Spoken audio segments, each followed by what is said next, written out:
Capítulo 24. O impressionante apelo.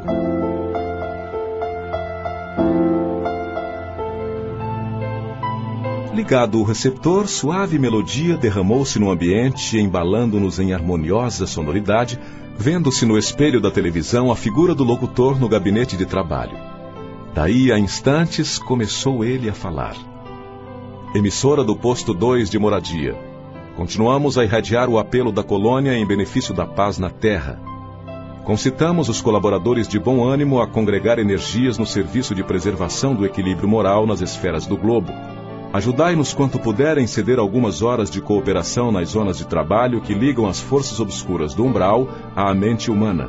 Negras falanges da ignorância, depois de espalharem os fachos incendiários da guerra na Ásia, cercam as nações europeias, impulsionando-as a novos crimes. Nosso núcleo, junto aos demais que se consagram ao trabalho de higiene espiritual nos círculos mais próximos da crosta, denuncia esses movimentos dos poderes concentrados do mal, pedindo concurso fraterno e auxílio possível. Lembrai-vos de que a paz necessita de trabalhadores de defesa. Colaborai conosco na medida de vossas forças. Há serviço para todos, desde os campos da crosta às nossas portas. Que o Senhor nos abençoe. Interrompeu-se a voz, ouvindo-se divina música novamente. A inflexão do estranho convite abalara minhas fibras mais íntimas. Veio Lísias em meu socorro explicando. Estamos ouvindo Moradia, velha colônia de serviço muito ligada às zonas inferiores. Como sabe, estamos em agosto de 1939. Seus últimos sofrimentos pessoais não lhe deram tempo para ponderar sobre a angustiosa situação do mundo.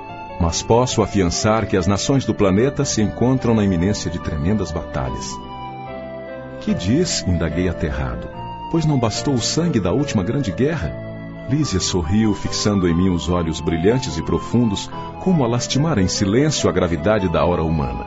Pela primeira vez, o enfermeiro amigo não me respondeu. Seu mutismo constrangera-me.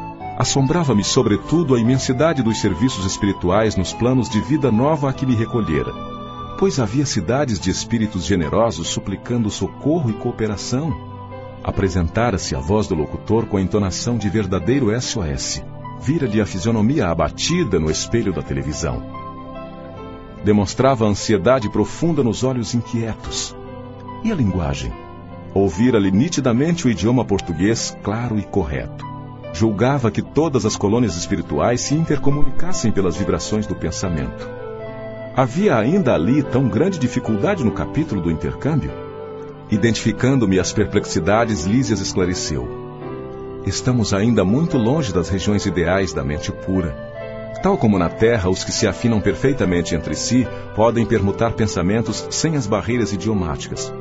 Mas, de modo geral, não podemos prescindir da forma no lato sentido da expressão. Nosso campo de lutas é imensurável. A humanidade terrestre, constituída de milhões de seres, une-se à humanidade invisível do planeta, que integra muitos bilhões de criaturas. Não seria, portanto, possível atingir as zonas aperfeiçoadas logo após a morte do corpo físico. Os patrimônios nacionais e linguísticos remanescem ainda aqui condicionados a fronteiras psíquicas. Nos mais diversos setores de nossa atividade espiritual, existe elevado número de espíritos libertos de todas as limitações, mas insta considerar que a regra é sofrer-se dessas restrições. Nada enganará o princípio de sequência imperante nas leis evolutivas. Nesse ínterim, interrompia-se a música voltando o locutor. Emissora do posto 2 de Moradia. Continuamos a irradiar o apelo da colônia em benefício da paz na Terra. Nevoeiros pesados amontoam-se ao longo dos céus da Europa. Forças tenebrosas do umbral penetram em todas as direções, respondendo ao apelo das tendências mesquinhas do homem. Há muitos benfeitores devotados lutando com sacrifícios em favor da concórdia internacional nos gabinetes políticos. Alguns governos, no entanto, se encontram excessivamente centralizados, oferecendo escassas possibilidades à colaboração de natureza espiritual. Sem órgãos de ponderação e conselho desapaixonado, caminham esses países para uma guerra de grandes proporções.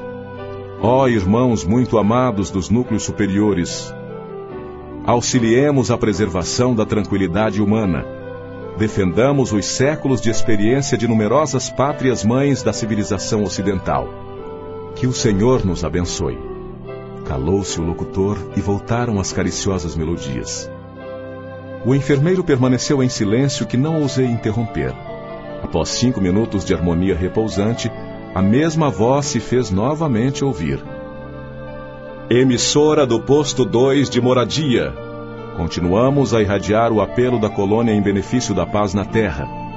Companheiros e irmãos, invoquemos o amparo das poderosas fraternidades da luz que presidem aos destinos da América.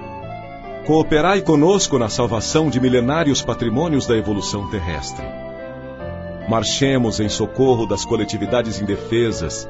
Amparemos os corações maternais sufocados de angústia.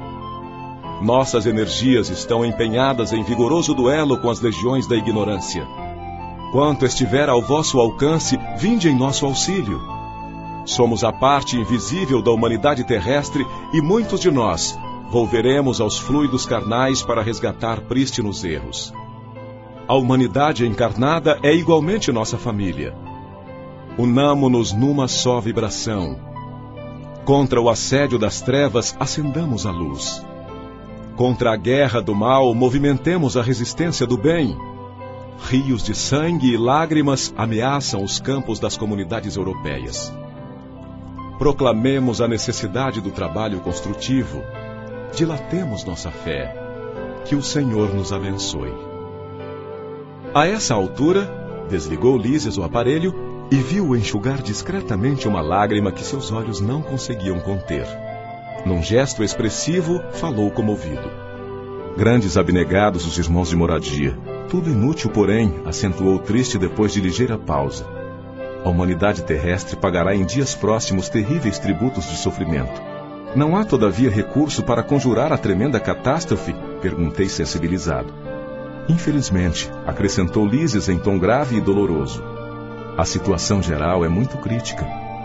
Para atender às solicitações de Moradia e de outros núcleos que funcionam nas vizinhanças do umbral, reunimos aqui numerosas assembleias, mas o Ministério da União Divina esclareceu que a humanidade carnal, como personalidade coletiva, está nas condições do homem insaciável que devorou excesso de substâncias no banquete comum. A crise orgânica é inevitável. Nutriram-se várias nações de orgulho criminoso, vaidade e egoísmo feroz.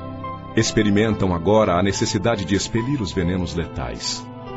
Demonstrando, entretanto, o propósito de não prosseguir no amarguroso assunto, Lísias convidou-me a recolher.